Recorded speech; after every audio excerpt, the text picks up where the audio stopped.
Hello, welcome to Webeo Futures, bite-sized educational resources at the forefront of digital marketing. In this video, we will cover the essential KPIs for customer experience. There are many metrics thrown around for CX, but the most globally recognized are NPS, CSAT, churn rate, and retention rate. Let's go into each of these in more detail. About 2/3 of all companies are using NPS to define where they stand in terms of customer experience. Since 2003, when the metric was first introduced, NPS has been gaining popularity. Now most Fortune 500 companies such as Apple and other global market leaders such as Airbnb benefit from tracking this metric. NPS is short and simple for the customer to answer and is very easy to track for companies. It consists only of 2 questions to give you that one customer experience related number your leadership needs for target setting and bonuses. NPS is often used to rate a brand, service, or product in general. But how do you calculate NPS? Start by calculating the percentage of promoters among your surveyed customers. Then calculate the percentage of detractors and subtract the detractor percentage from the promoter percentage. So percentage of promoters minus percentage of detractors equals your NPS score. But why should you use NPS? Firstly, well, it's fast and it's simple for both businesses and customers. Then it gives open feedback, allowing a lot of information to flow back into the business for in-depth analysis. It's a globally recognized metric. NPS can help you predict future revenue, gains and losses, and finally, it can help you utilize word-of-mouth marketing strategies.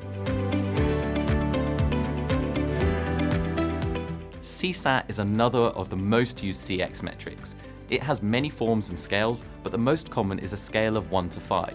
Most feedback tools use CSAT ratings in the form of stars. CSAT is a very good way to measure if a customer is satisfied with one-time interactions.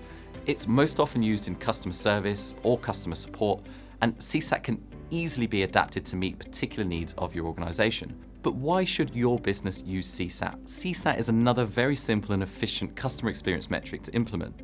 It's typically very simple and fast for the customers to answer as well. It's often asked from a customer after a transaction or customer support ticket to evaluate the efficiency of the customer service department. And CSAT is a great way to see what your customers think about you right now. Customer effort score is the 3rd most popular customer experience metric that involves customer input. CES is a pure transactional metric and typically assesses the simplicity of a single solution. CES would typically answer a question like, how easy was it to solve your problem with our company today? And has a 5-point or 7-point scale system. CES is different from NPS or CSAT because in order to make sense of it, you need to follow both the average score and the distribution of scores. Analyzing distributions could help you in identifying which of your customers experience effortless service and, more importantly, find those that struggle during the process. By proactively helping and reaching out to those who are struggling, you can effectively decrease churn. But why use CES? CES helps you to analyze the complexity of the service. Why is it important? Well, 94% of customers going through an effortless experience are likely to repurchase, versus 4% of those who went through a high level of effort. According to the same research, 81% of customers going through a high level of effort are likely to share their bad experience with friends versus 1% of those who went through an effortless experience. An interesting discovery is summed up in a Harvard Business Review article.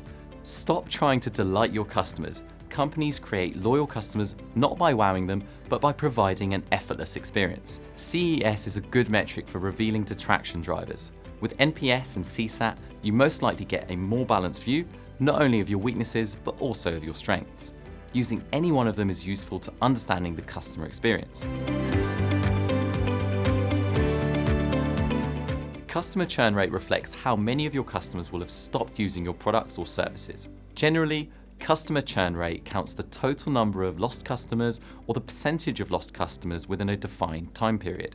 Sometimes customer churn rate is calculated as a lost business value. For example, you've signed 1,000 long-term contracts of a value of £100 at the beginning of the year, but now only 800 of those customers want to keep your services. Depending on different ways to count your churn rate, it could be either 20%, 200 customers, or £20,000. Following the customer churn rate is critical because generally it is much less expensive to retain existing customers than it is to acquire new ones. Customer retention rate is the measurement of how a business retains customers over a specific period of time. The metric is highly connected to the churn rate. The higher the retention is, the lower the churn rate would be. For instance, if your churn rate is 10% over a year, that means 90% of your customers stayed with your company. Thus, the retention rate is 90%. If that doesn't make you work on your retention strategy just yet, think about this. Loyal customers are 5 times more likely to repurchase, 5 times more likely to forgive, 4 times more likely to refer, and 7 times more likely to try a new offering, according to Temkin Group. I hope you found this video helpful. Please feel free to comment below the video should you have any questions or requests for future content, and one of our team will get back to you. We have plenty more exciting videos planned featuring cutting-edge expertise. Please follow @Webeo Global on LinkedIn to see the latest Webeo Futures assets in your feed as they go live.